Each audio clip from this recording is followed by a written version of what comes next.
place. It reminds Paimon of Simulanka. The two are indeed similar. Both worlds were built using the same magic after all.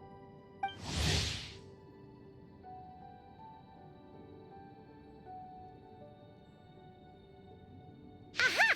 So it is Alice! Hello, Aunt Alice? Oh, no need to be shy. Just think of me as one of your mother's dearest friends. You keep talking about stories and magic. What's this all about? Simulanka 2.0 or something? Certainly not. Simulanka was a peerless masterpiece. Without the original author, it would be impossible to create a sequel, even for me.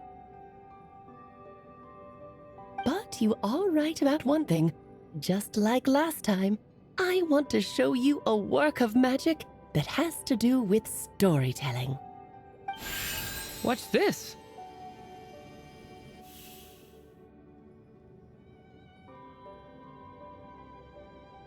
This is your mother's dying wish. My mother's dying wish was a book? Let me answer that with a question. What do you suppose would be a writer's greatest regret? Have you ever read a book called The Little Witch and the Undying Fire? Oh, that's because it was the work of more than one person. It began as a little game at our tea parties. Each of us took turns writing the next part of the story. I wrote the first volume, then the other mages took their turns. Em was tasked with writing the final volume and tying everything up. But by the time everyone had finished writing their parts, Em had passed away. Oh, it was a terrible shame. A true tragedy. And that is the answer to my question. A writer's greatest regret is to leave a story unfinished. But all is not lost. I couldn't stand the doom and gloom of it all, so I went ahead and wrote an ending myself on her behalf. Then what's this book? This is the answer your mother gave to the same question. In her eyes, this was her greatest regret. She made me promise that I would bring it to you because she believed the only person who could resolve this regret is you. So my mother's greatest regret is another unfinished story? You could say that. And I guess resolving the regret means finishing the story? That's one way to put it. Oh, is a straight answer too much to ask for? Her answer was quite the opposite of what I'd expected. But oh, how touching it was. I'd love to tell you what she said, I really would. But that would spoil the plot, and we can't have that. Spoilers ruin everything. Oh. Just think of this task as giving a story a much-needed ending. All I ask is that you do your best. I understand. But I only just started learning human script, and I don't have any writing experience at all. Relax. Why else do you think your dear aunt went and found you two such wonderful helpers? With their experience, you'll have so many story ideas you won't know what to do with them. So don't be shy to ask lots of questions. Yeah. If it's to help Durin fulfill his mother's dying wish, then we're in. Aunt Alice, could I ask, what kind of story was my mother hoping to write? I had a feeling this might come up, but that answer isn't mine to give. You'll have to find it yourself, here inside this book. Don't worry. We'll help you come up with loads of ideas. Yeah, let's find a nice spot where we can settle in and read through this thing. We could even get some snacks, too. Oh, the actual process might not be quite the walk in the park you're imagining, Paimon. Why's that? Because when Em created this book, she borrowed my magic. In other words, it's not a book you can just pick up and read. It's a magical book. Its chapters are scattered through memories of the past, Gather them all, and the book will show you its secrets. So, where are we supposed to find these memories? M left a trail of clues for each unfinished chapter. Follow the hints, and you'll find them. Oh, and when it comes to adding to the story yourselves, you'll need to use this. And this is... This, my dear little Paimon, is the ink M left behind. Infused with a little of my own magic, of course. If you're planning on writing something inside the book, you'll need it. It's extremely precious, so be sure to use it sparingly. This is all that's left. So, we need to search for the memories and keep an eye on how much ink we're using. It just had to be a wild goose chase, didn't it? Perhaps it's just another form of storytelling. M was ever so creative when it came to things like that. Just think of it as a little challenge your mom left behind. Who knows? There could even be a mysterious prize at the end of it all. I don't care about that. This was my mother's dying wish. Whatever it takes, I'll find a way. Yep. With the two of us by your side, you'll be just fine. Okie dokie. That should be pretty much all you need to know. Oh, and once the story's complete, do let me have a little look-see, okay? I've read everything she ever wrote, so naturally, I can't miss this one. Yeah. Most of the time, you're pretty hard to pin down. Don't worry, I'll know when you're finished. Just wait for me to reach out. All right, off you go. I can't wait to hear how the story ends.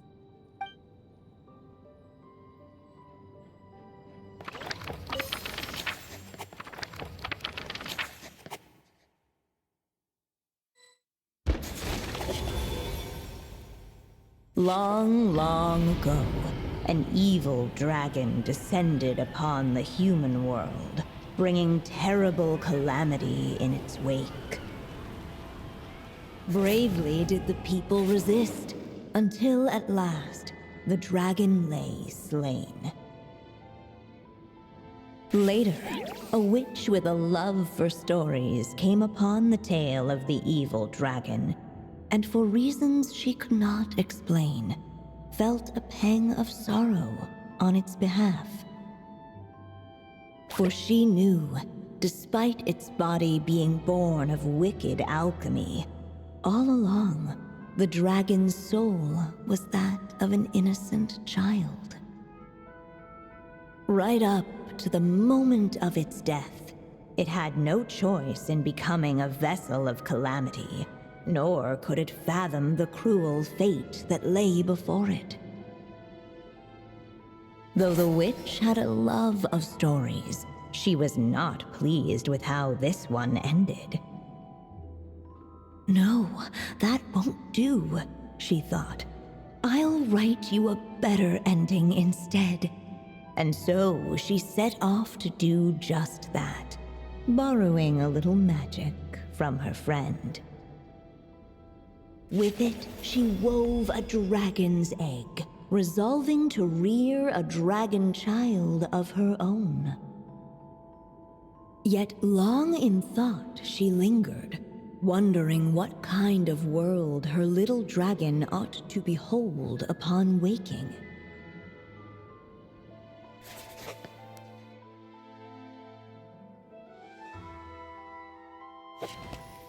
At last, she made her mind up, adorning the cradle with a wisp of woodland air. Then, she quietly waited for the egg to hatch.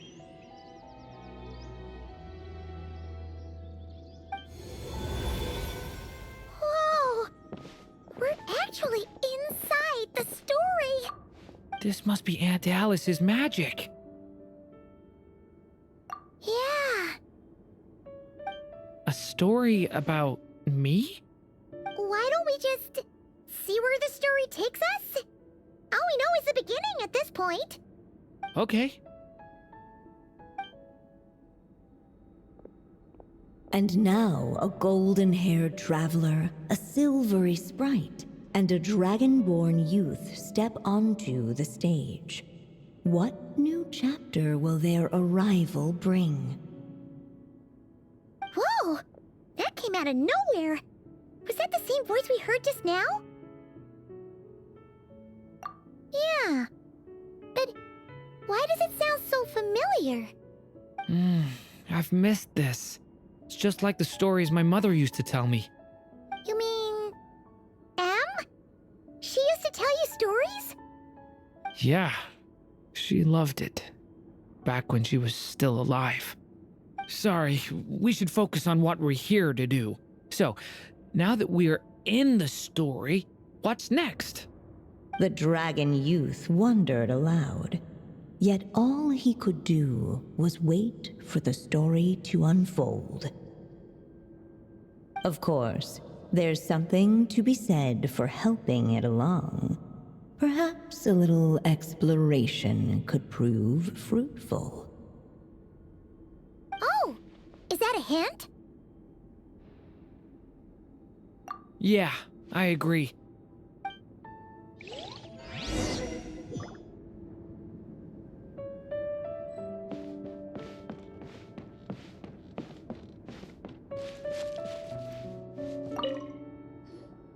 This must be the dragon egg, right? Looks like it's gonna hatch any moment now. So we've got a dragon egg about to hatch, a witch who loves stories, and that evil dragon we heard about at the beginning. Yep, it all adds up. This is my story, isn't it? Okay, so how are we supposed to help the story along? It feels like all we can do right now is wait. Apparently, it hadn't dawned on the group to look for a way to help the egg hatch faster. Oh, right! We're at the point in the story where we're waiting for the baby dragon to hatch. So that has to happen before the story can continue. With the flames at his command, perhaps the dragon youth might be able to provide the egg with sufficient warmth. What? You want us to roast the dragon egg? The silvery sprite's surprise betrayed her lack of reading. For in countless tales, it is told that only by fire's embrace will a dragon's egg hatch swiftly. Huh, you kinda have a point there. Okay, I'll see what I can do.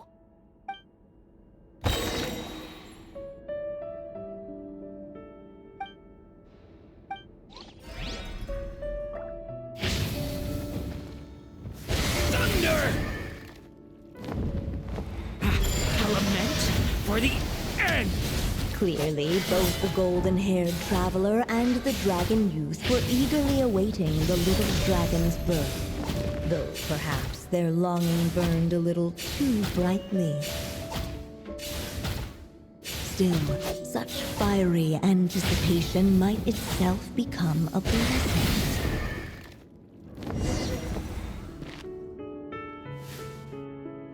At last, under the witch's expectant gaze, the little dragon broke free from its shell.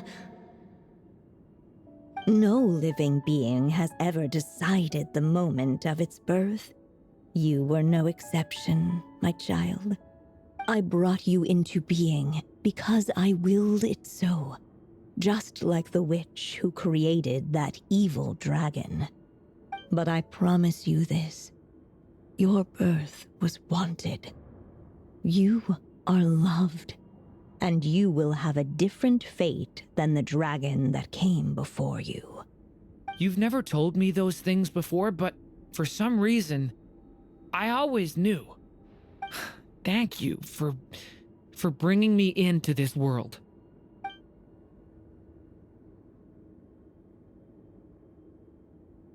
The waiting witch did not feel lonely, for she had 3 visitors by her side. Together, they beheld the hatchling's first breath of life.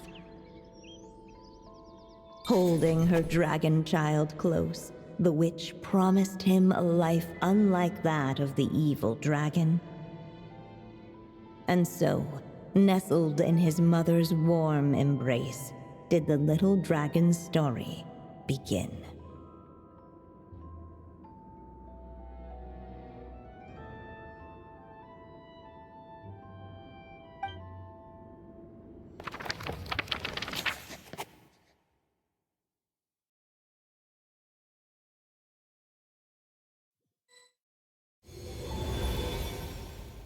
Wait, isn't this Mondstadt? Looks like we're back in the real world. Looks like there's more written on the page now. Hey, that's Alice's voice. Hello there, children. If you're hearing this, you've stumbled upon the little recording I left for you. I thought you could use a few hints about how the book works. By now, I'm guessing you've already begun to leave your mark on the story. You should know, however, that the book needs time to absorb the ink, so the next chapter's clues won't show up right away. Wait, so even magic ink needs time to dry? The good news is, you can return to any chapter you've already completed and continue to explore the mystical, magical storybook world you helped create. Have fun, dearies. Toodles! Oh, man. Paimon was so ready to knock this out in one go.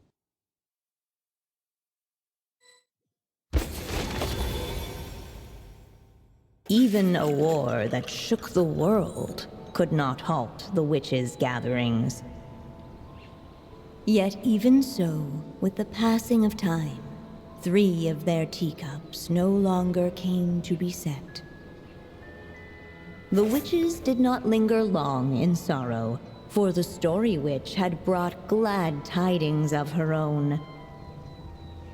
Born was her dragon child, safe and sound. Her fellow witches offered up their blessings, eagerly debating how to celebrate the child's birth.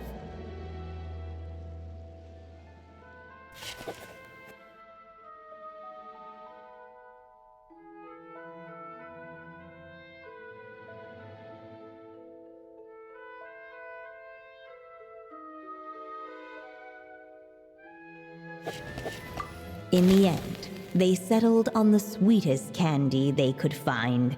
After all, what could be sweeter than the arrival of new life? And so, the witches' gathering turned into a birthday celebration.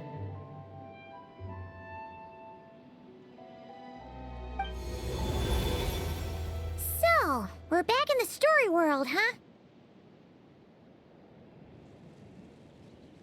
As if from nowhere, new guests appeared at the witches' table. Perhaps they too had come to celebrate the dragon child's birthday. Yet while everyone else was busy thinking about what kind of gift to offer, these 3 seemed to have come empty-handed. Hardly the recipe for a warm welcome to a birthday party, now is it? A gift? Hey, what's this all about? We only just found out this was a party. While the guests voiced their complaints and grievances, perhaps they should have been wondering what kind of gift to give instead.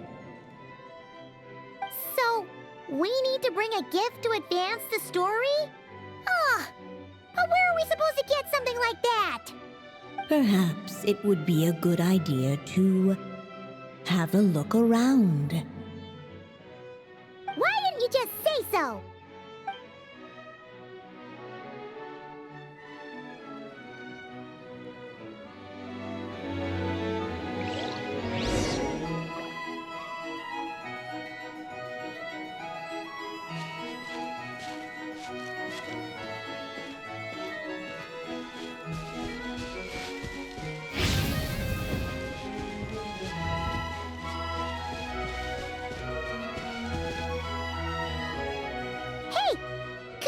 These as gifts, maybe?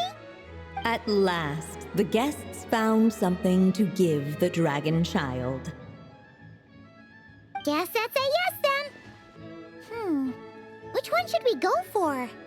Still, the guests wondered what kind of gift might the little dragon really want. Should they put a warrior's sword in his hand and send him out on an unstoppable quest to save the world?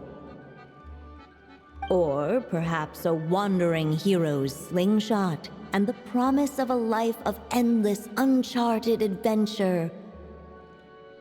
Or maybe even a scholar's tome and the chance to take on all the world's unsolved mysteries. Okay. Wow. That's a lot of pressure all of a sudden. Oh yeah! Technically, we're actually picking a gift for you. So, which one would you prefer? You want me to choose? Wow, this feels kinda special. How come? For as long as I can remember, I've spent most of my time living in the stories my mother created. I always thought my mother had everything written out for me already, just like the toy figures in Constellation Metropole. What I wanted to do with my own future. Huh. That's something I've never really thought about. What did I want back then? This is the first time I've ever asked myself that question. Sounds like this is the perfect opportunity to answer it then. It's been a while since you left Simulanka, and after everything that's happened, it might be about time to start thinking about your future. Then let me give it some thought.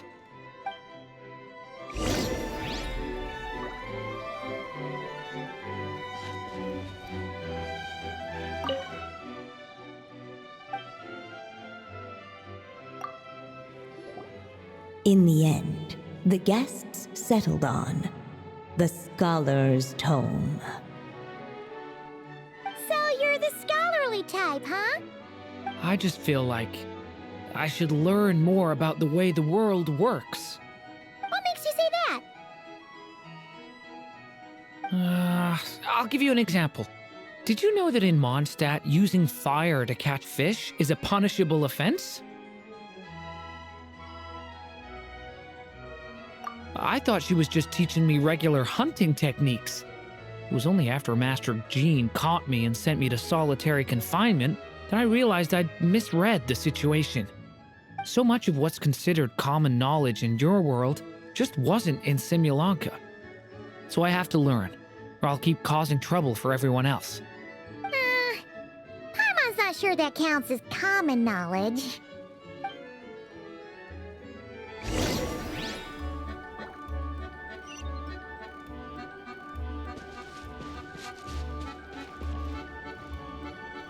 Alright, they should let us in now that we've got a gift, right? Hello there. Brought a gift this time?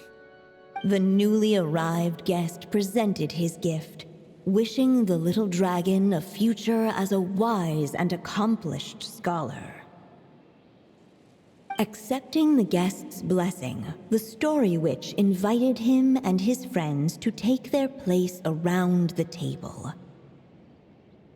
Finally, she could introduce them all to her dragon child, telling all in attendance about the moment of his hatching, and of course, the name he'd been given. It was then that the Seer Witch, diviner of the stars, withdrew her gaze from the heavens and turned a sorrowful glance upon the little dragon. You gave him the same name as that evil dragon?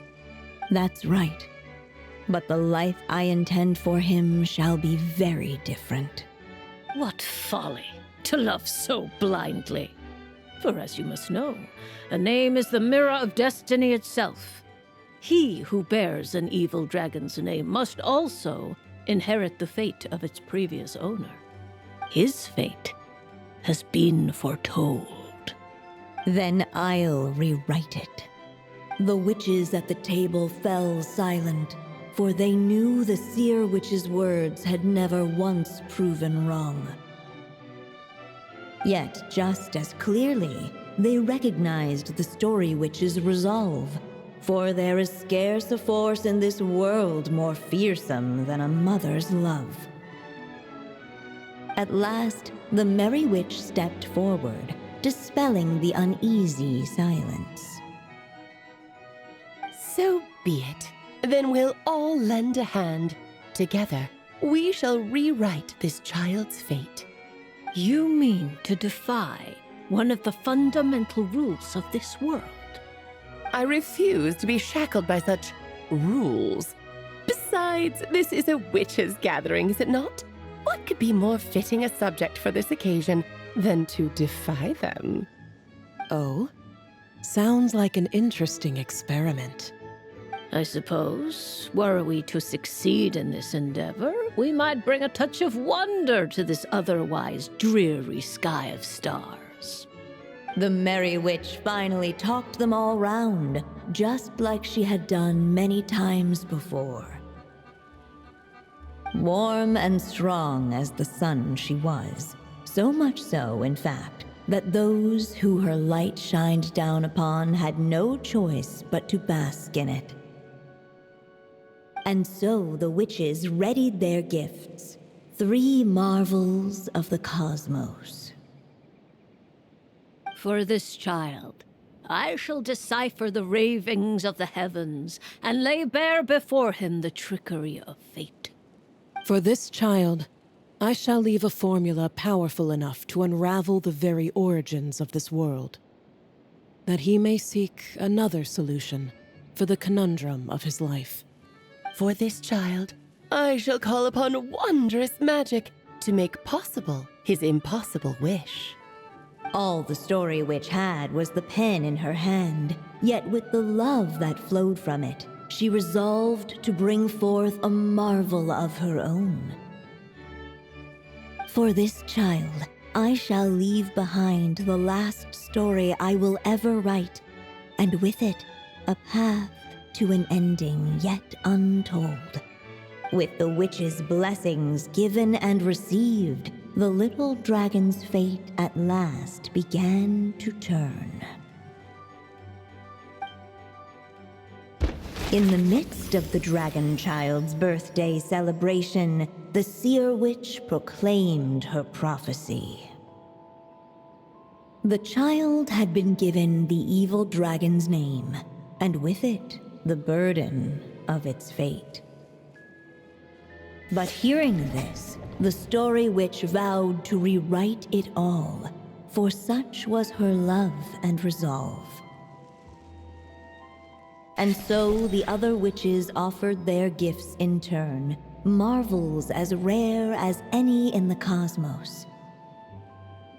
Together, they sought to test one of the fundamental laws of this world, in part to support a mother's love, and in part to sate their own curiosity. Oh, and I almost forgot.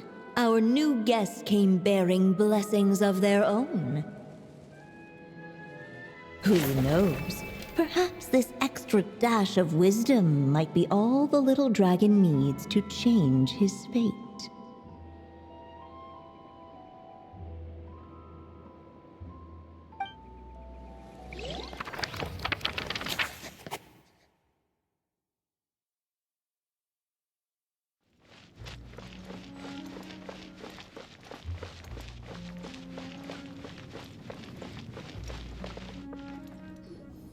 In what sort of castle might a storybook dragon dwell? The witch turned to a mighty dragon born upon the wind to seek her answer. From afar, she beheld a solitary castle, standing lonely beneath its wings, and wrote it into words. Its walls kept out the wind and rain, yet also cast a solemn shadow. Enveloped by their shade, the story's boughs were lulled into a torpid slumber and reached no further skyward. So that's the clue. I think we're meant to find a place where dragons live, and this time, in the real world. I asked around, and it just so happens that there's a place like that in Mondstadt. Yep, that checks out. I've heard that the dragon here is called Dvalin, and that he's a magnificent creature. I hope I get the chance to meet him. Wait a second. Do you think having the two of them meet is the best idea? You know, considering everything that happened in the past? How would we even explain everything to him? Well, if we do run into Dvalin, it should turn out okay with us there at least. Is something wrong? Nope. Let's go!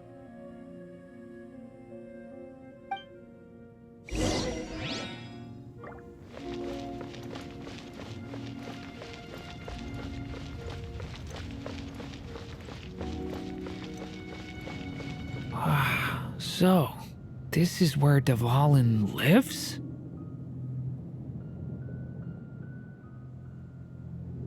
Yeah, right into the middle of a raging storm.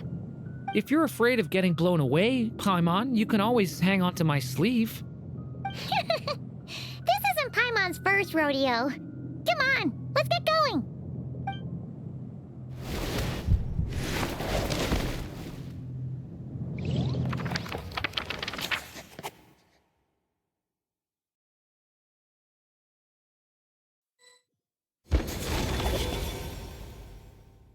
The little dragon grew with each passing day, and the story witch, who loved him dearly, built him a big, beautiful castle. Yet in the end, she herself succumbed to time's merciless march, setting forth on a journey to a place beyond even the stars. All of a sudden, the little dragon found himself alone. He tried leaving the castle to make some new friends. But already he had grown the claws and scales of an evil dragon, just as the prophecy had foretold. Afraid he might hurt someone, the gentle little dragon hid within the castle his mother had built, and came forth no more.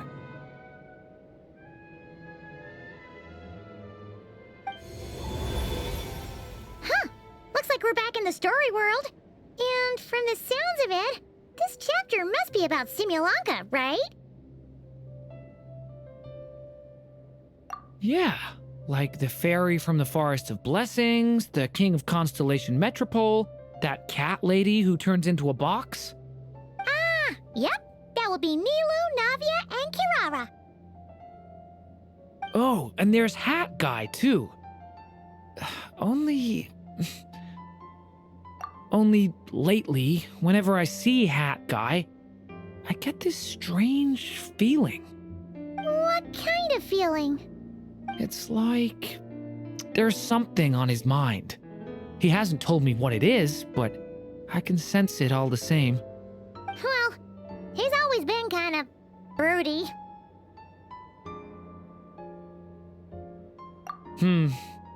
I guess I should focus on fulfilling my mother's final wish for now, though. Yeah, we should get started on this chapter. So, let's track you down and free you from fate's curse once again. That day, a small band of adventurers suddenly arrived beneath the castle walls. They promised to help the little dragon cast off the curse of fate. Yet as they stood beneath the castle walls, it appeared they had no idea how to even begin. Hey! Instead of making fun of us, how about giving us a hint? The little dragon had shut himself inside the tall tower at the castle's center. Anyone who wished to reach him must traverse the barriers that wall off his heart, for there is no other way. Looks like we're in for another long one. Let me try something. Ooh, do you have an idea? If that little dragon in the tower used to be me, then surely I'd know how he shuts people out better than anyone. Come on, follow me. Look! Seems like someone's stuck down there! Should they continue towards the tower or plunge into the shadows to rescue those in need? A difficult dilemma indeed. The path to the tower is up ahead. We better stick with Durin. It's so dark here. Hey, there's a fire over there. Let's go check it out. Wait, is that? A little pixie that can fly. Are you here to help the dragon break his curse too? Oh, what's this? More brave adventurers bold enough to set foot in this castle? Come, join the ranks of your liege's guard. Nilu and Navia! Nilu? No. I'm a flying squirrel fairy. And I'm a giraffe king, not this Navia you speak of. That's right. Oh, and don't forget Catbox Lady. Are you friend or foe? Friend! Definitely friend, Miss, Catbox Lady? Yeah, Simulankha is a big part of Durin's story. So, guess it's no surprise the people we were with there would make an appearance. Okay, I think I get it now. Flying Squirrel Fairy, Giraffe King, Catbox Lady, please follow me. The shadows cast from the high walls of the tower were manifestations of the dragon's loneliness, barring the path of any visitor who wished to be his friend. The group of brave creatures sought to aid the little dragon in lifting his curse, yet without light to lead the way, the group was trapped, waiting on a miracle. These shadows are blocking our path. It seems like the little dragon is afraid to meet us.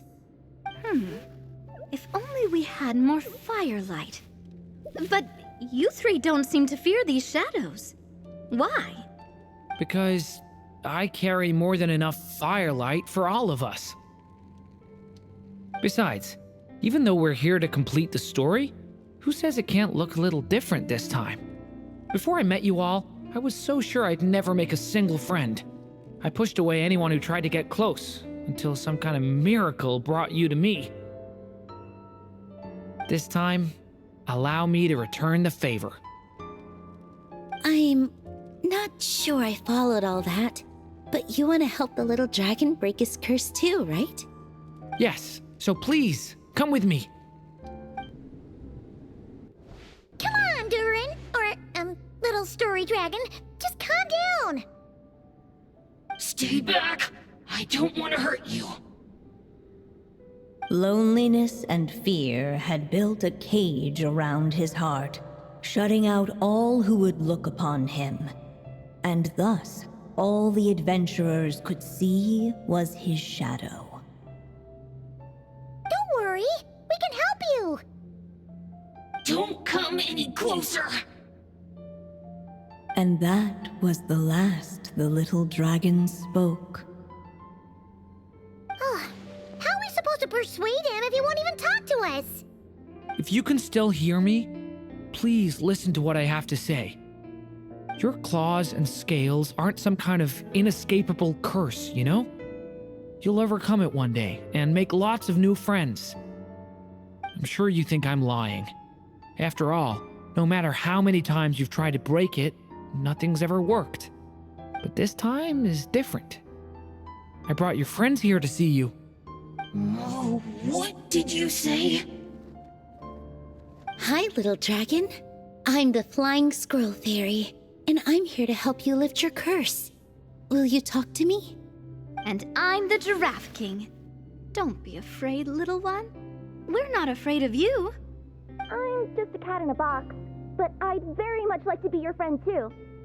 These are my friends? Yeah, they're your friends in the future you'd be trying to avoid. I can promise you that. They're reaching out, so you just have to ask yourself one question. Do you accept? After a long silence, heavy footsteps echoed from the tower's shadows, but still, the one who made them refused to step forward. Though the cage to his heart had been unlocked, the little dragon remained ashamed of his claws and scales. How can I face my friends like this? Don't worry, little dragon. We're gonna offer up our blessings and make a wish to the goddess of fate to release you from your curse. Yeah, just like last time. Make a wish? To the goddess of fate? At that moment, the merry witch made her entrance. Hello, little one. Don't be afraid. With the blessings of your friends, your wish shall be granted. Alice? Wait, you're the Merry Witch from the story? Correct. It is I, the Merry Witch, creator goddess of this realm. And it just so happens the goddess of fate is none other than my dear friend, the Story Witch. I'm here to make good on my promise to lend her my second strongest spell. With this spell, she'll have the power to create an entire world. So naturally, granting your wish won't be a problem. Provided, of course, you receive your friend's blessings. But before we proceed, I must check something on her behalf. Little dragon, do you accept this blessing? I want to be your friend. So if you're offering, then yes, I would love to have your blessings.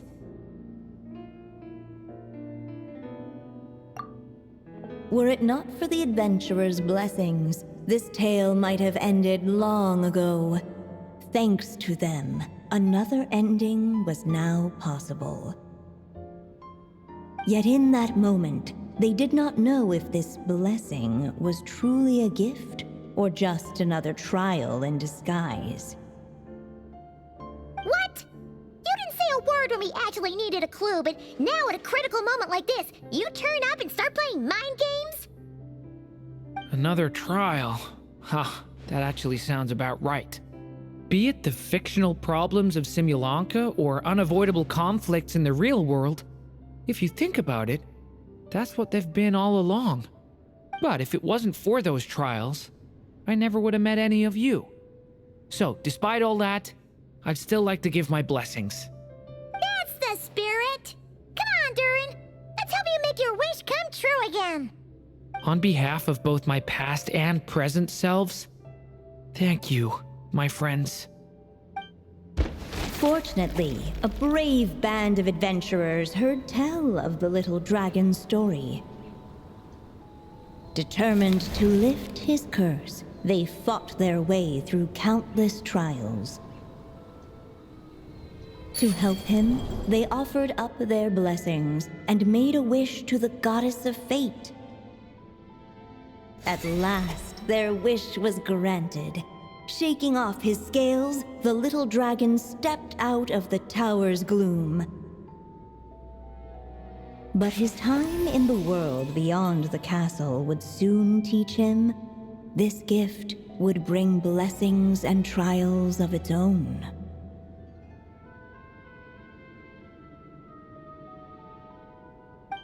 And as far as the little dragon was concerned, the tricks of fate had just begun.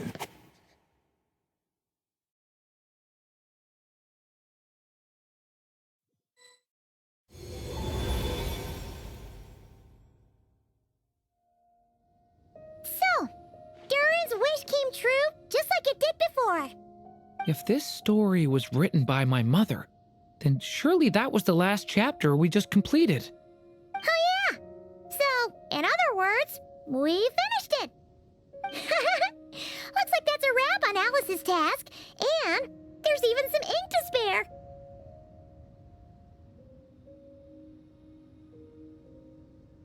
Guess we'll have to wait for her to make contact, like she said. So, my mother's final story has finally come to a close. Sounds like you're a little sad to see it end. Back when I was still living in Simulanka, I was always under the illusion that my mother had never truly left. Every day I spent immersed in that world. It felt like she was right there by my side, still reading me bedtime stories. But now... Durin!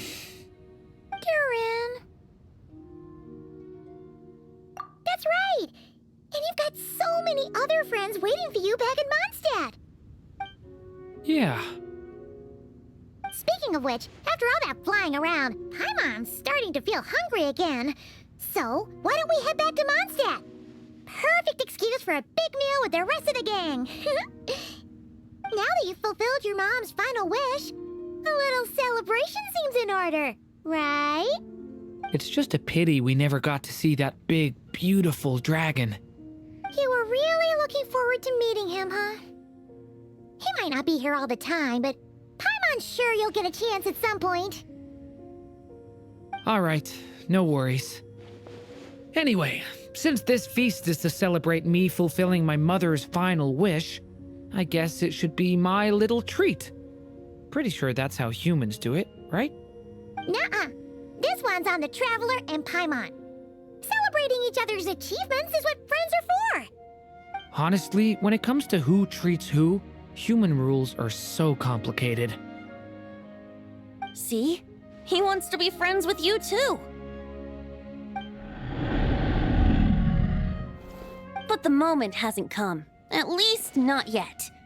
In any case, the story should have a better ending this time, don't you think?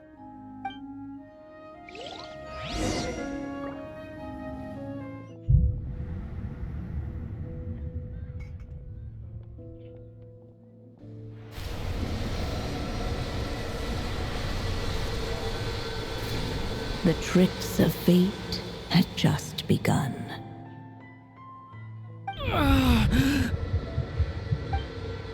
Watch out!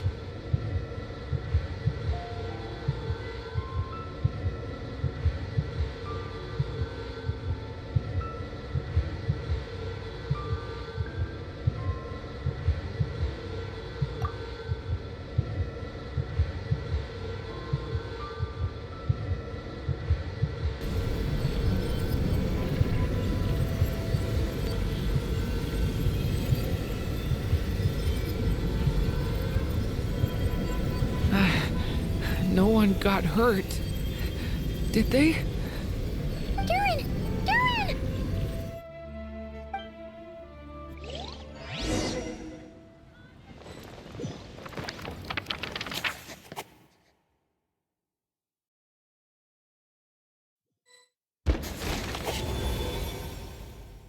The little dragon became companions with a stray cat with dark blue fur. It was a friendship born of all they had in common. He left his castle at the stray's invitation, setting out to explore the world beyond its walls. There, he grew fond of the outside world, eager to make friends and share the story of his life. Taken by the dragon's story, the stray tried to write it down. But he soon realized that no matter how he tried, it would always warp into the evil dragon's tale.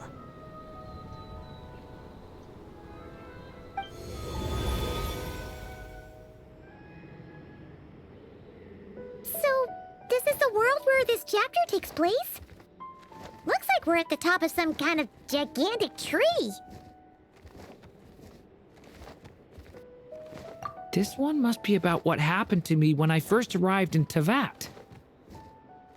No wonder the memory that unlocked it was about Hat Guy. Most of my memories from that period were. Hold on. Anyone want to explain how I ended up looking like this? Maybe you've become a character in the story too. You see me as a stray cat? A wandering Tom, to be exact. You should count yourself lucky. Of all Durin's friends, your character is by far the most memorable. Maybe it's because I've known Hat Guy for longer, so my impression of him is more vivid than the others. Vivid? Then how come you haven't changed one bit? Guess that means the impression the traveler left was so vivid, it didn't need changing.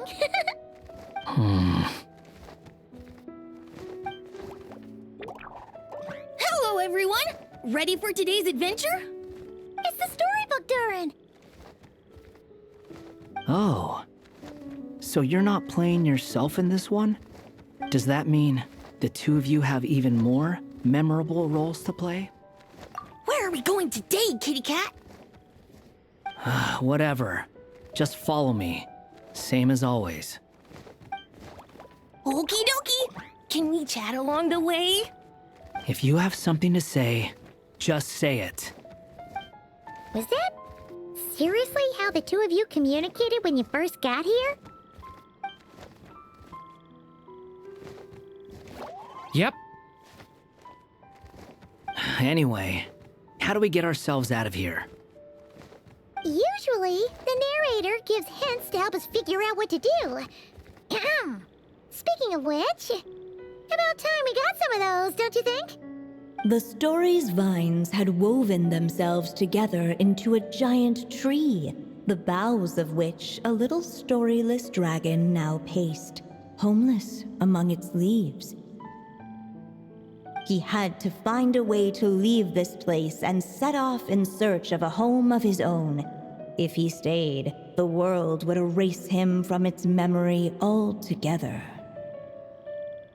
To leave this place. But where am I supposed to go? The little dragon felt completely lost. Just like the vines, the road ahead branched off into different directions, twisting and turning before disappearing into the mist. But as luck would have it, a prophetess waited up ahead. Perhaps she might know where each path might take him.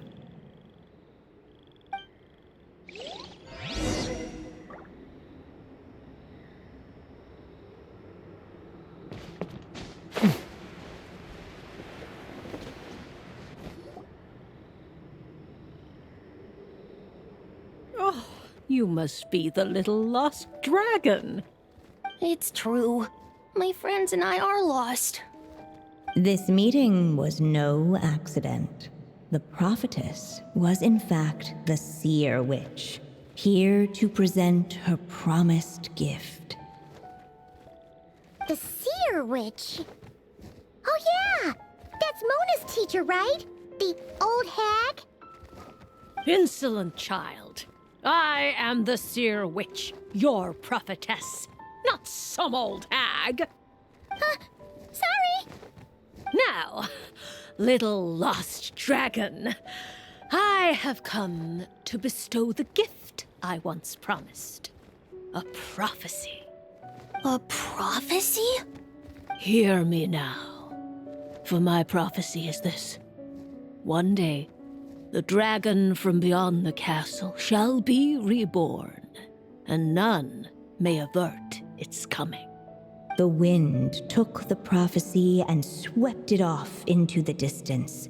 And so, the little dragon was shown a path to wander. As far as I remember, once that alchemist from Mondstadt learned about the prophecy, he chose to stand with you against the evil dragon. So, what does any of this have to do with you being forgotten? Oh, wise witch of prophecy! Could we trouble you with another question? As enigmatic as she was elegant, the seer witch spoke no more, for her thoughts had long since returned to the starry firmament above. Just when we actually needed her. The seer witch was my mother's friend, so the prophecy she just gave should turn out to be helpful. Well, it's not like we've got better options. But if all we need to do is leave this place, which path should we take? Why don't we take a look around?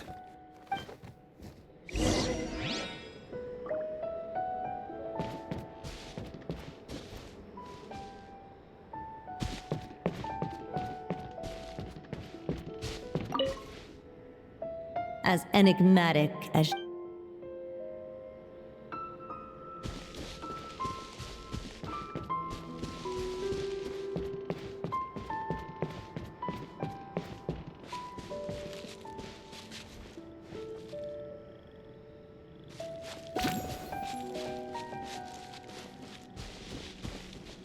The wind kept blowing, but the little dragon had not yet resolved to follow it. Before him lay a foggy path, and where it might lead he could not tell.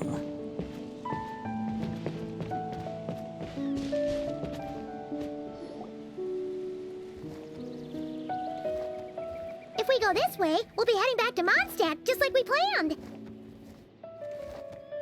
of all the options so far, this seems like the safest, right?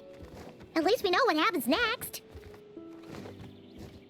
He helps stop the evil dragon from returning, gets a new body, makes a whole bunch of friends, who all just forget about him. But you didn't forget, Hat Guy. I'm just saying, choosing this path wouldn't solve the main problem.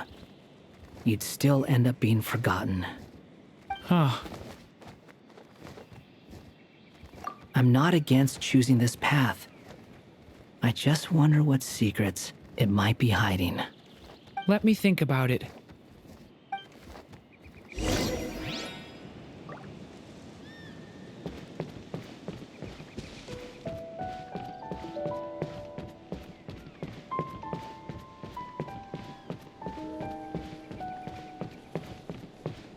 I still think you should keep going, little dragon. If you leave the castle, you can accomplish something amazing and make a bunch of friends along the way. Really? Then let's go! Unable to preserve his story, the little dragon wandered astray. Fortunately for him, a certain prophetess had left behind a prophecy to guide him. The wind took the prophecy and swept it off into the distance, and so the little dragon was shown a path to wander. Following the wind's guidance, the little dragon made his escape. In turn, the prophetess affirmed the little dragon's choice, leaving an extra secret as her parting gift.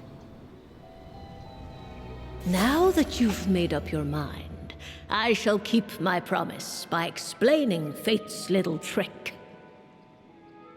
Long, long ago, the gods of the high heavens gave the world outside the castle a magic of its own. They called it storytelling. It was a magic of almost unshakable power that governed how people met, grew close, and understood one another. Each person had a story meant for them and them alone, one whose ending was written in the heavens long ago. In truth, your story and the evil dragons are simply two versions of the same tale, and that is something the magic of storytelling cannot abide. Beyond the castle's walls, your story cannot take root, for the evil dragon's tale has done so already.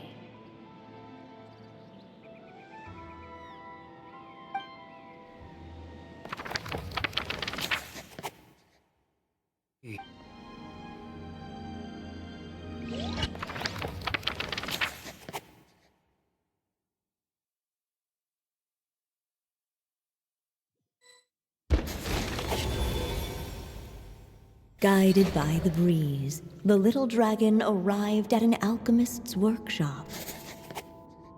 There he was greeted by a clay figure, a child molded by the sage witch's hands. Though gentle in appearance, he had inherited his mother's cold, sharp wisdom.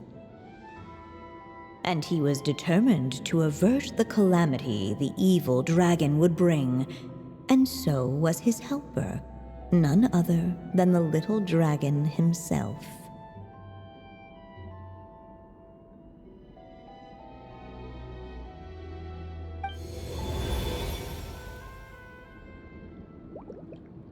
What is this place? It looks like it's modeled after an alchemist's workshop. Or rather, a cliched stereotype of one. Albedo? Hold on. Why do I look like this? Oh, yeah! We forgot to tell you. Basically, the characters in the story are reflections of how Durin sees them. At least you're still human-shaped? Well, since Cat Guy has taken on a different appearance too, that must mean the two of us are both characters in the story. But you, Paimon, and Durin haven't changed at all. You must be special figures in some way. I'd like to know more about that too. But seeing as none of them can explain it, let's just concentrate on moving the plot forward.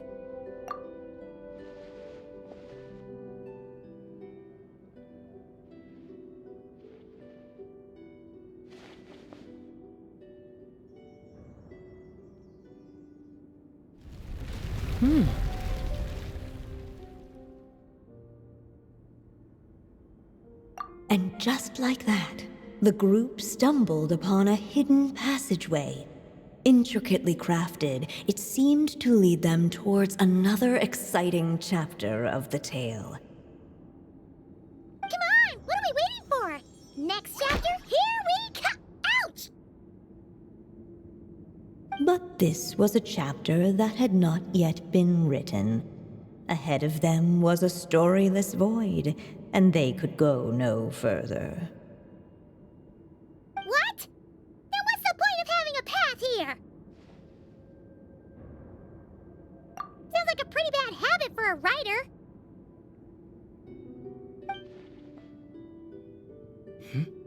Over here. I found something.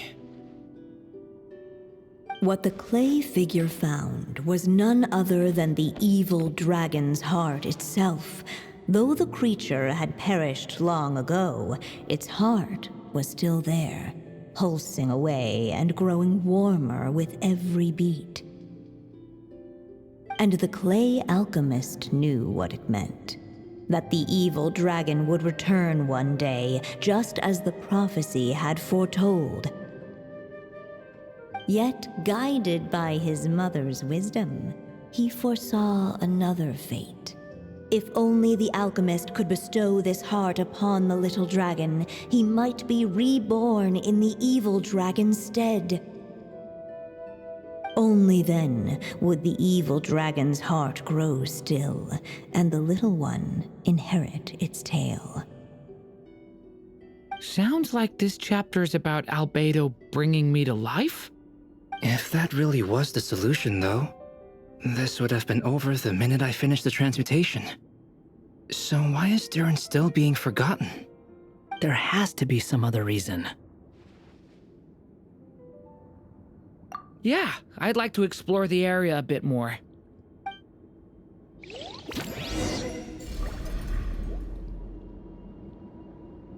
Unless the little dragon kept moving, eventually he would be forgotten. Do you think we could just be it the calamity headed for Mondstadt or my inability to leave behind a story of my own? Doesn't it all come down to the fact that this heart, what if, here in this story, we could finally destroy it? Could Aunt Alice's magic really allow us to do what's theoretically meant to be impossible? Either way, it's an intriguing idea. I'm not opposed to giving it a shot. Durin! It's just... I'm still afraid someday, even you guys will end up forgetting me. If there's even the slightest chance it'll prevent that, I'm willing to try anything. But I'm not sure if I can destroy it on my own. Chances are, I'm gonna need your help again. So please, everyone, help me destroy this heart, once and for all.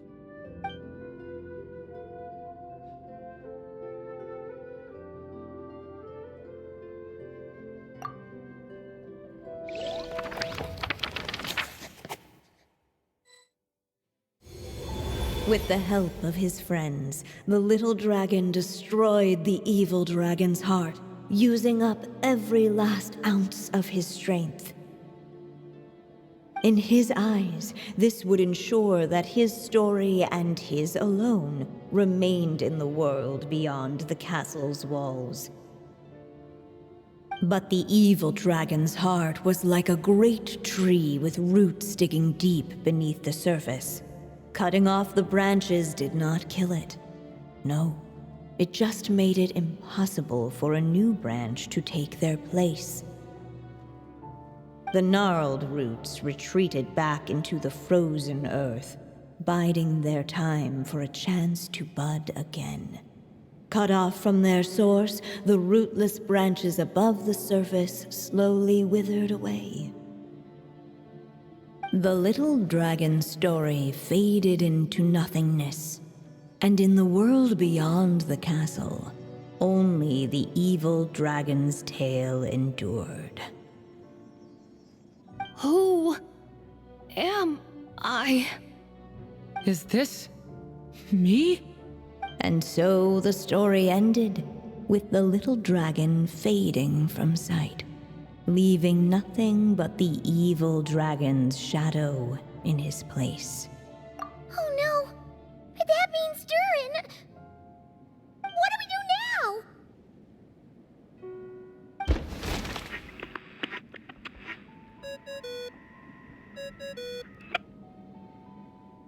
Hello, children. If you're hearing this recording, it's because you've reached a certain ending. You may have noticed that little Durin's experiences have been written into the pages of this book. Well, you should know that in the same way, its ending will also be written onto him. So be careful, because triggering a bad ending could be somewhat problematic. Let me guess, you're upset that I didn't warn you earlier? Don't worry, though. I've thought it all through. I built a very special feature into this book, just for you, the witnesses of this tale. So, go ahead. See if you can turn back the pages. If you're not happy with the ending you've reached, just flip back a few pages and let the tale unfold once more. Pretty incredible, huh? That's the power of magic.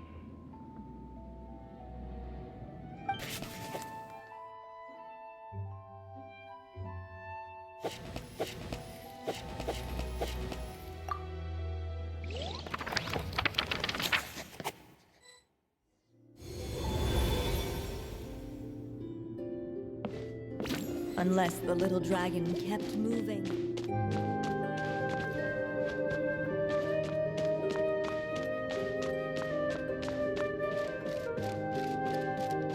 Ahead of them was a storyless void, and they could go no further.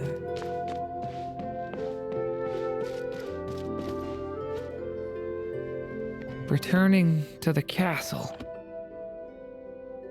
I just never thought crossing over into a new world would create so much trouble. All I wanted was to make some friends. I'm starting to think I kind of miss being in Simulanka. You might look back on it with fondness, but if I were you, I wouldn't miss it. Why? Sometimes, moving on with your life comes at a cost. But that's better than going nowhere at all. You don't have to worry, Durin. No matter what problem you face, there will always be a solution. Okay. Sometimes I wish I could just go back and see it again.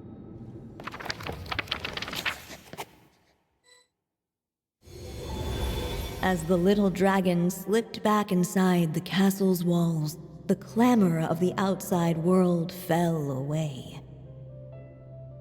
There was no danger here, no problems for the little dragon to resolve.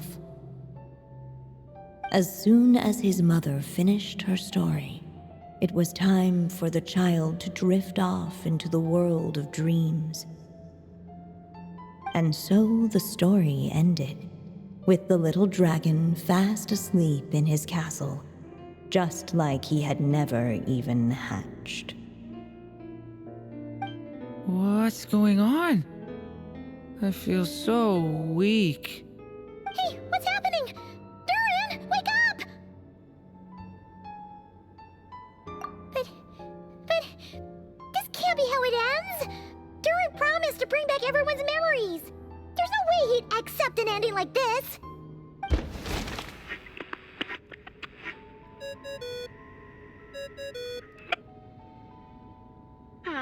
Looks like you've discovered another possible ending. Do not lose hope. You just need to keep searching, for there are possibilities that only you can bring to life.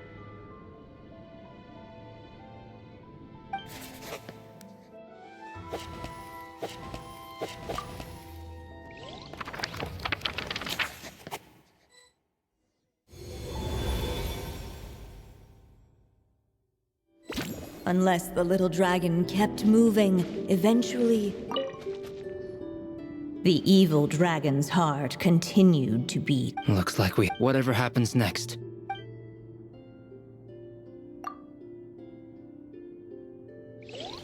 What the clay figure found was none other than the evil dragon's heart itself. Though the creature had perished long ago, its heart was still there, pulsing away and growing warmer with every beat. And the clay alchemist knew what it meant. That the evil dragon would return one day, just as the prophecy had foretold.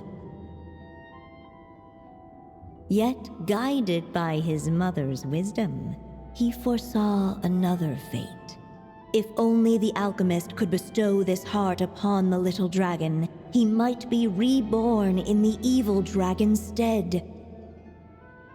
Only then would the evil dragon's heart grow still, and the little one inherit its tale. At last, the little dragon accepted the evil dragon's heart, and a new life came into being. The evil dragon's heart beat in his chest, and the little dragon's soul guided him forward. Thus did the prophecy hold true, even as fate had been rewritten. And so was the little dragon born anew.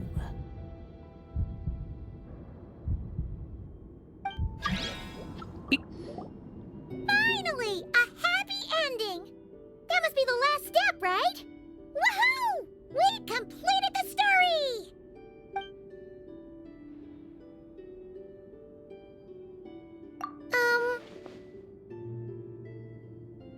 Born anew, the little dragon set off once more, his story far from over.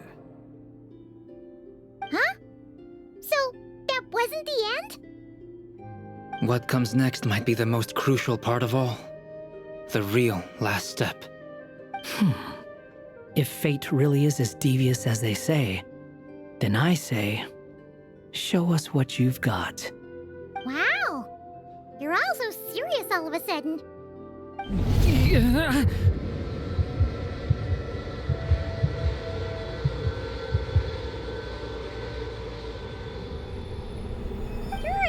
are you alright? The evil dragon's heart was now one with the little dragon, yet the dark power within it still lingered. Would the little dragon dare to hold this power back, or would he simply give in?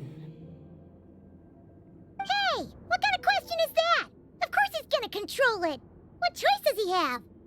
Time is running out.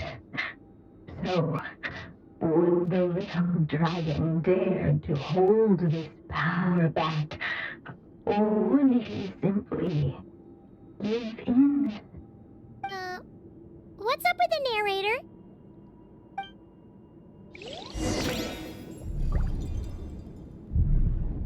Would he dare to hold this power back?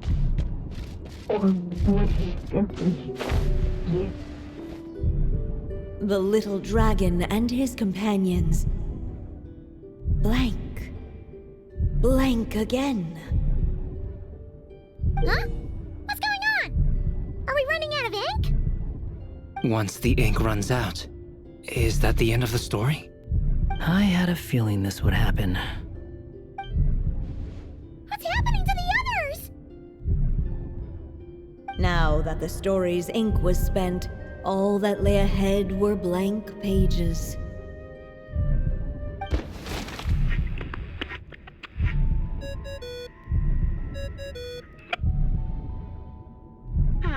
Looks like you've discovered another possible ending. Do not lose hope. You just need to keep searching, for there are possibilities that only you can bring to life.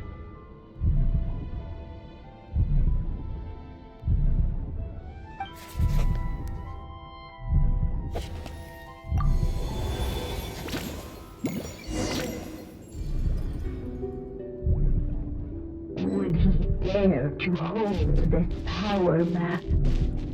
Or would he simply give in? Not enough ink?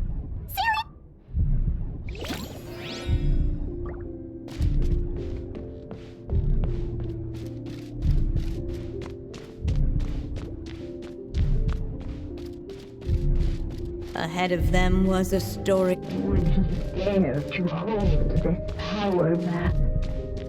Or would he simply give in?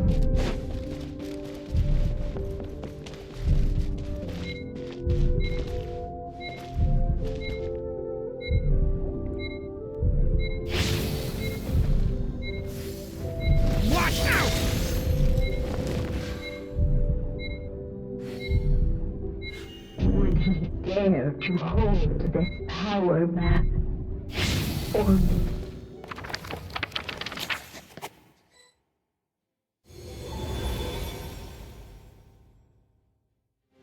The little dragon was at an impasse, and the dark power within him surged like a tide. Unchecked, the darkness engulfed everything around it, including the little dragon's soul. The little dragon's story faded into nothingness, and in the world beyond the castle, only the evil dragon's tale endured.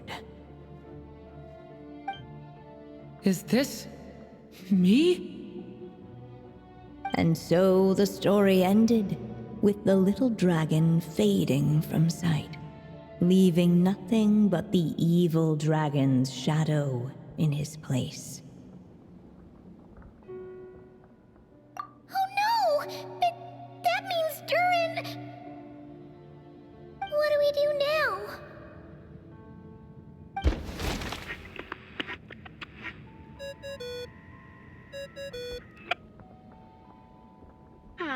Looks like you've discovered another possible ending. Do not lose hope. You just need to keep searching, for there are possibilities that only you can bring to life.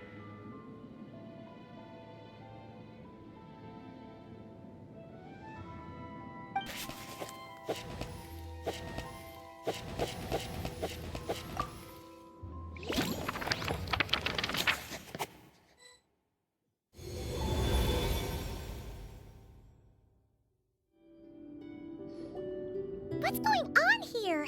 Why isn't the story letting Durin just suppress the abyssal power? It keeps getting stuck.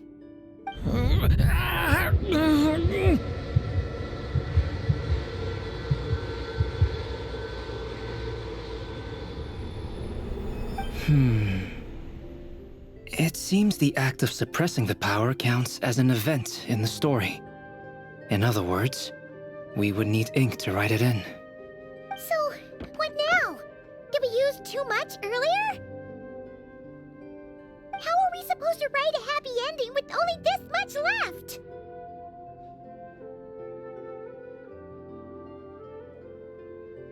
But... Well, this is Durin's story. As long as he's alive and well, why should it end? If there really is such a direct correlation between the story and his fate, I may have a potential hypothesis. Durin was, and still is in essence, a storybook character, written into being by M. From the moment he was born, he has always dwelt within her story. And I suspect that has remained the case, even after his arrival in Tevat. Reviving Durin in the evil dragon's place was an act of grafting this Durin story onto the latter's fate. In essence, that is how his fate was rewritten. But there is a fundamental difference between a being's story and its fate. As Miss Barbeloth reminded us, the fate of every living being in Tevat has been woven into the fabric of time. Its most natural path, therefore, is to proceed along its given track. But Durin's story, on the other hand... As Durin's connection to this world wore thin, not only have people started to forget him, he started to lose control of the abyssal power within. In other words, his story can't continue, because the author's ink is drying up. That's what it seems like to me. It would seem the little dragon had made a group of fine friends indeed. Save it. The question is, are you here to help him, or stand in his way? This is as far as the story can go. What path will you choose? I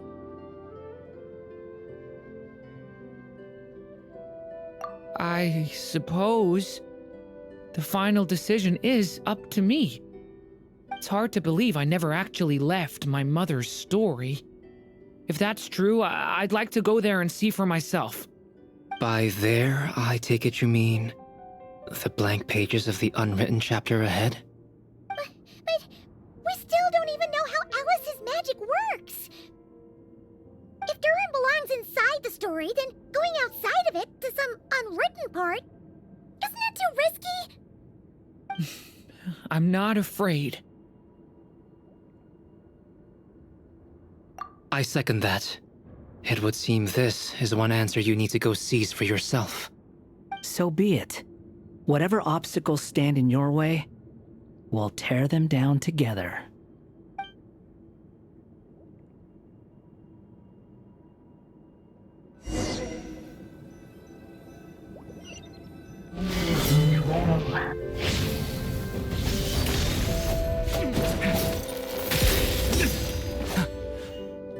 Gotta keep going.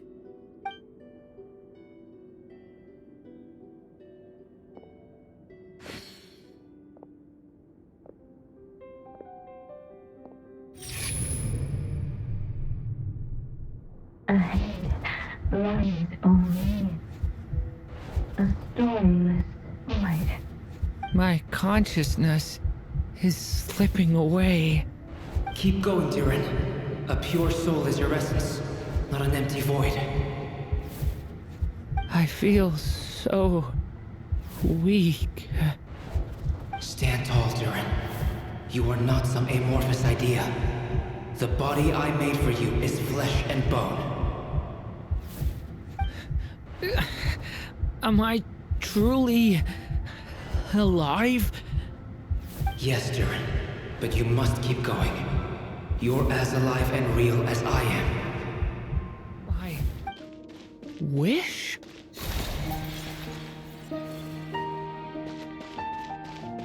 Your story's not over yet.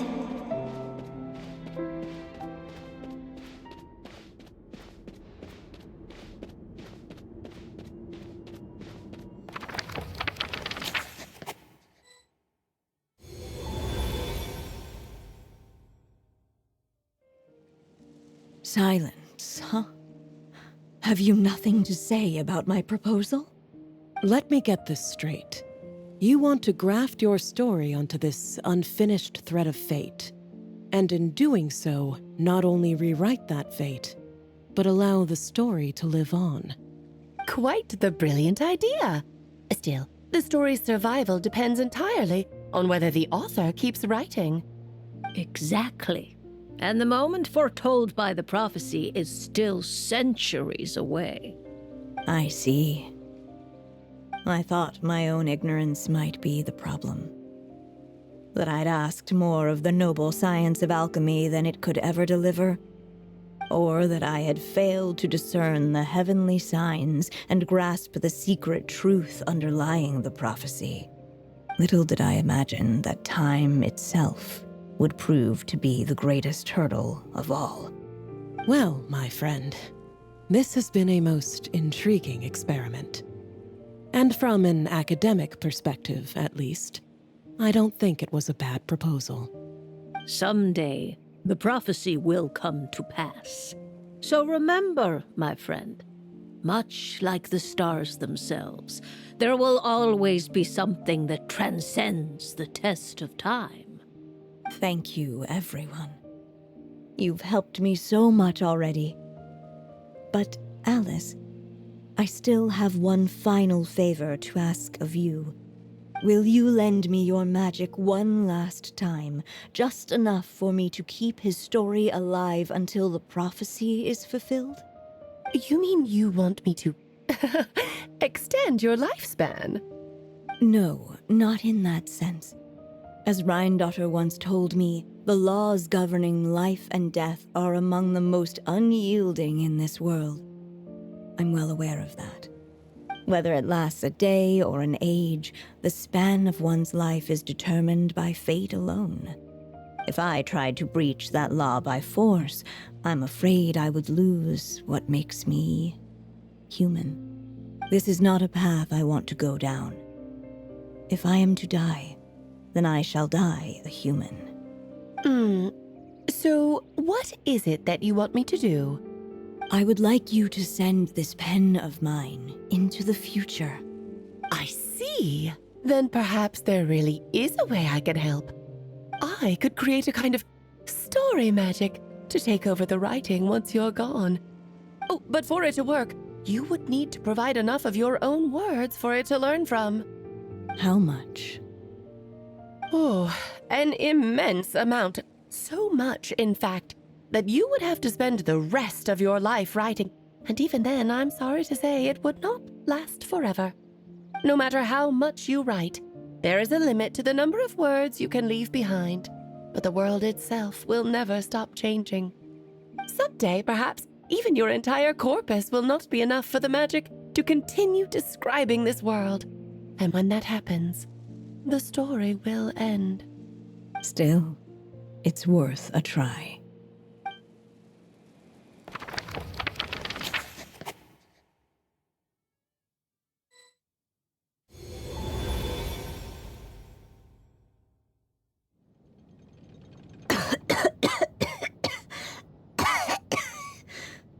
Oh, my dear Anya. Even after all this time, you're still... Look at you. You should be enjoying your old age in peace and quiet, especially now that things are finally returning to normal after that terrible calamity. Once he leaves Simulanka, things will only get more complicated. If his story is to continue, there needs to be more material for the magic to draw upon. I'll just have to skip over some of the less important details. Anya, why do you insist on sending him out of the storybook world? Why must he face his fate in Teyvat? Why not just let him remain within the story? With my magic, even fate's curse could be undone and he could live happily ever after. I suppose. In fairy tales, all it takes is a heartfelt wish. And even a wooden puppet can turn himself into a real boy and live happily ever after. That's just how fairy tales end, isn't it?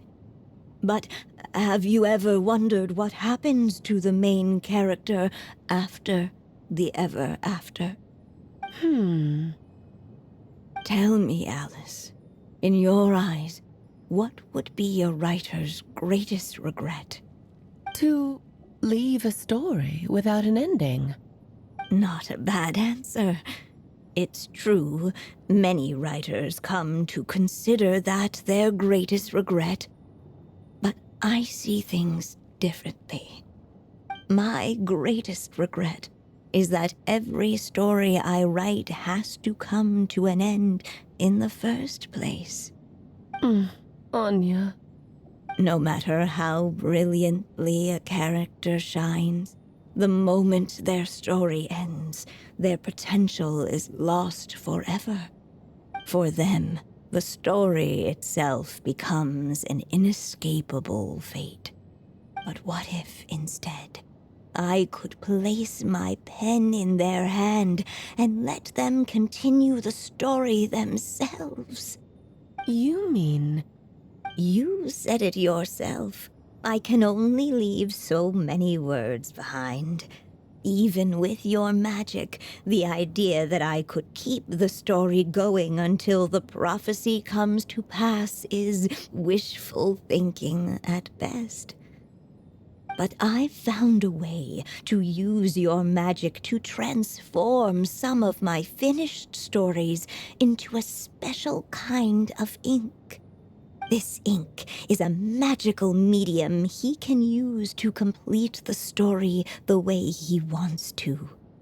For what is storytelling but another kind of magic? And if he can experience the whole tale himself while leaving behind his own wishes and aspirations, even once he reaches the chapter where I stopped, he'll still be able to carry the story forward on his own. And so, by leaving him this ink, I can entrust him with the responsibility of writing his own story.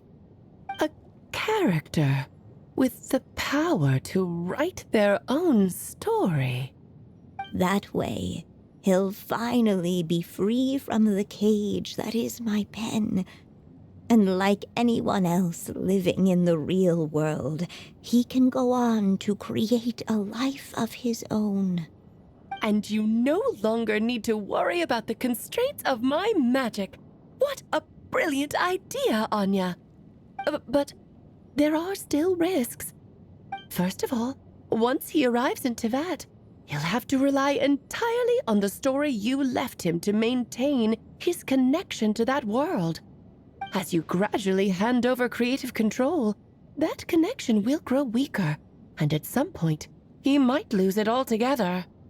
But at the same time, he'll also have the chance to forge that connection for himself.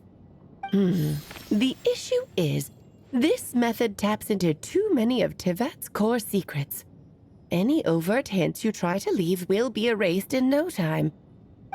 In fact, it'd be hard for you to leave anything at all to guide them. We still have the story itself, though.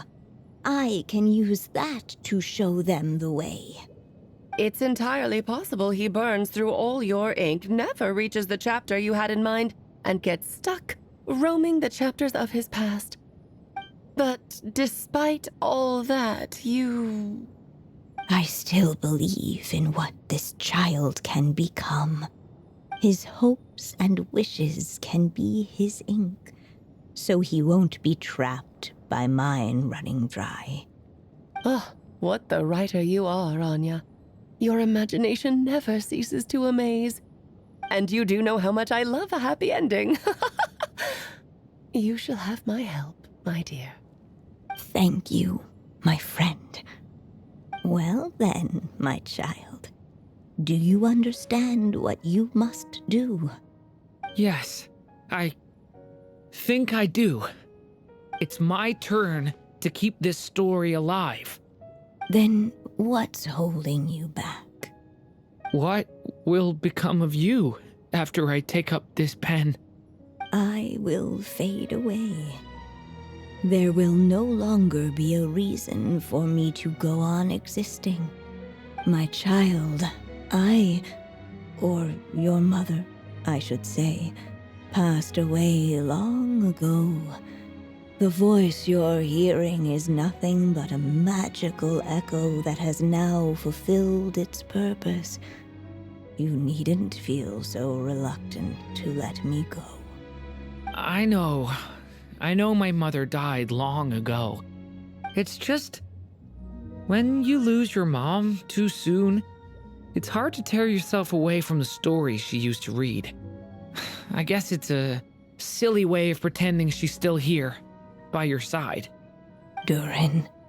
But after coming to this world and traveling it with my friends, facing all kinds of enemies together, I suddenly realized I couldn't just sit around listening to my mother's stories because I'd found a new purpose in life. Maybe this is just what growing up feels like.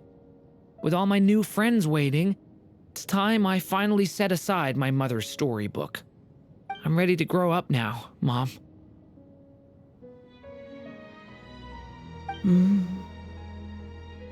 Then take this. A gift I should have given you a long time ago. You've witnessed this story from the very beginning. Made your wishes, offered your blessings, and even wrote your choices into its pages. From here on out, this pen is yours. Now I ask of you, the other pillar of this story, as both its reader and its witness, will you turn the page so the next chapter can begin?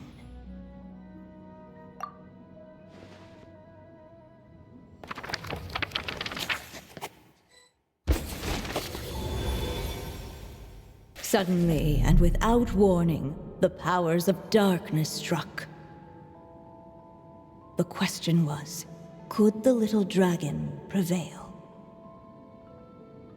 Alas, it was here that the story witch's tale had to end.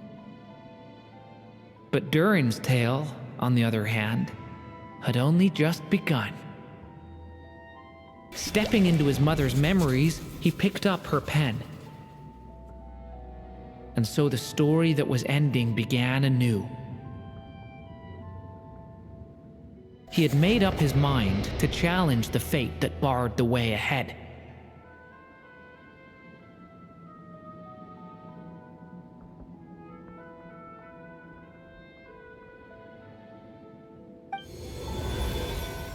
Looks like this is the final step.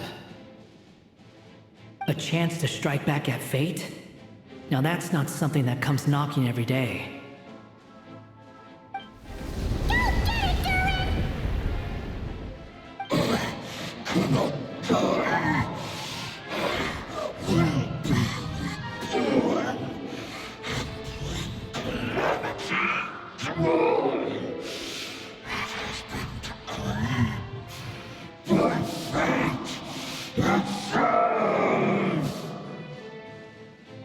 No, that fate no longer defines me.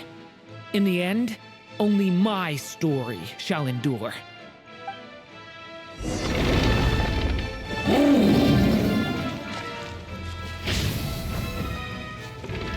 Leave it to me!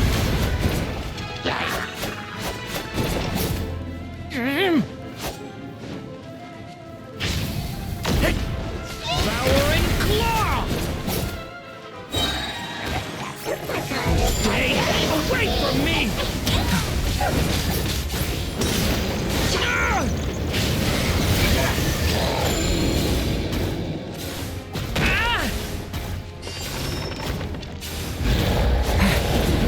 No dodging this one. Here, I'll help lift you up.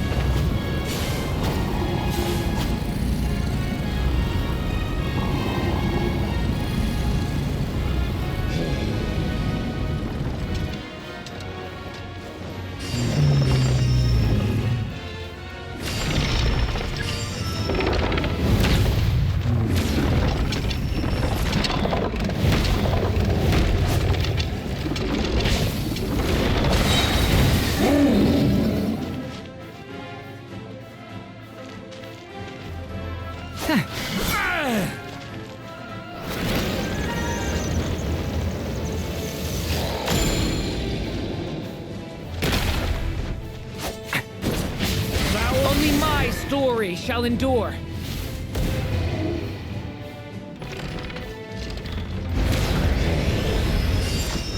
The abyss is burning. Shadow! Thunder! Stop that!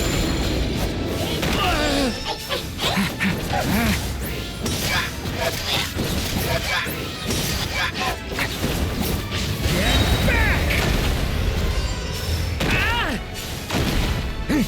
Absurd! Looks like there's nowhere to hide. Here, I'll cover for you.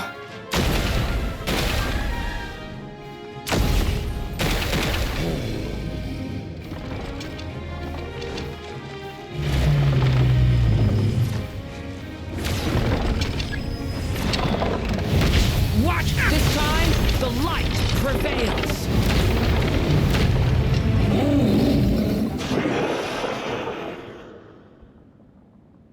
Thank you, Mom. And so it was that Durin defeated the darkness and rewrote his fate. But his story is far from over.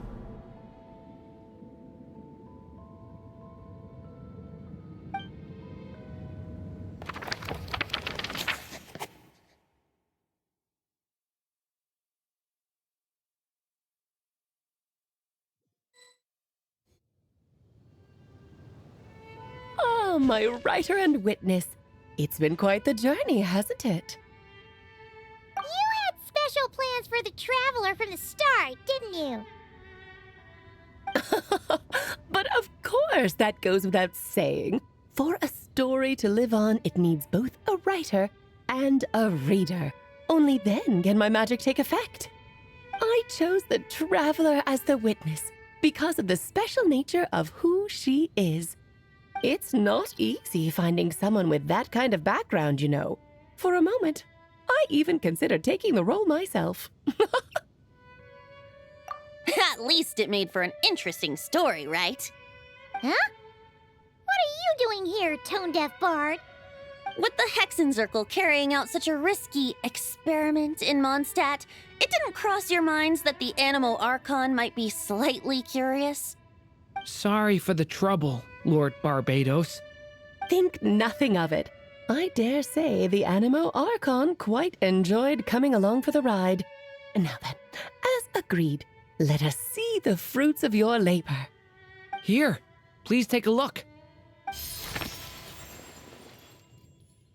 Well. Somehow, despite all my careful planning, it still turned out to be full of surprises. It never even crossed my mind that Rhindotter's child would be capable of handling that kind of alchemy in her stead. When he asked for help with the materials, oh my, I nearly couldn't believe it. If only the others were here too, we could all celebrate together. I'm right here, you know. The only one who hasn't responded is the one busy stuffing her face over there. Is that you, Barbie? A little late to the party, don't you think? Come here, child. Let me take a closer look at you. All right, Aunt Seer Witch. Here I am.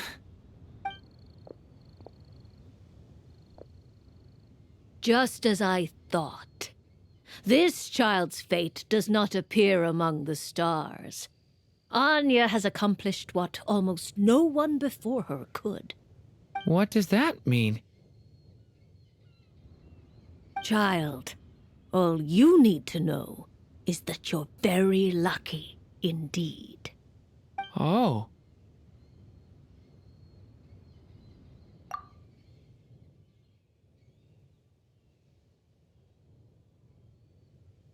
Just like how she was in the story, huh? Tell me, little Durin, what will you do next? I, for one, cannot wait to see how your story unfolds. Well, there's so much I want to do. I'm not even sure where to begin. How about settling your most recent regret?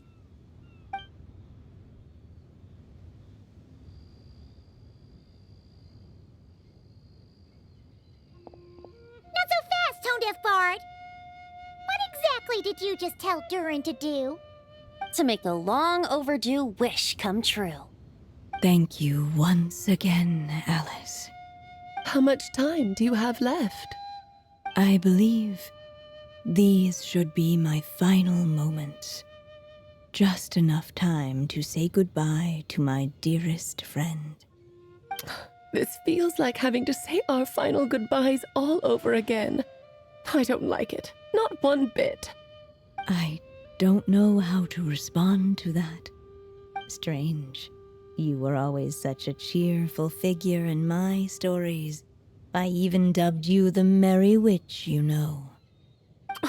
Oh, please. You know full well it was your stories that first taught me what true pain and sadness felt like. Aside from saying goodbye to me, shouldn't you also leave a few words for the child? Since the book will be his to continue, why don't you write him a little parting note? There's no need. His mother already did that long, long ago. All that remains is for me to convey it on her behalf.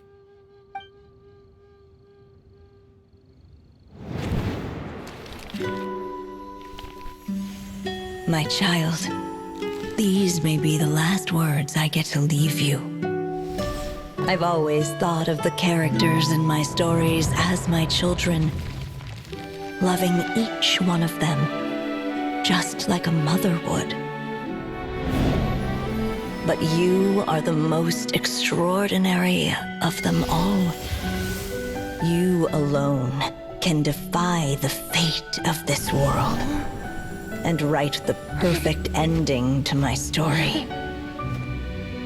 You alone shall leave these pages for a future I will not see. Still I say to you, fly, my sweet child. Just like a forest breeze yearns for the open sky, head into the unknown and seek an adventure to call your own. If you meet a dragon bright as 1,000 jewels, dance through the air together. You are not alone, for this world has accepted your place in it. Do not lose heart. You still have many wishes left to fulfill.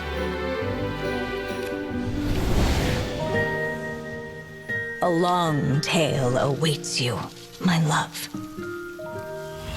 Let songs and flowers be the ink that fills its pages. Take my pen and use it to continue your story.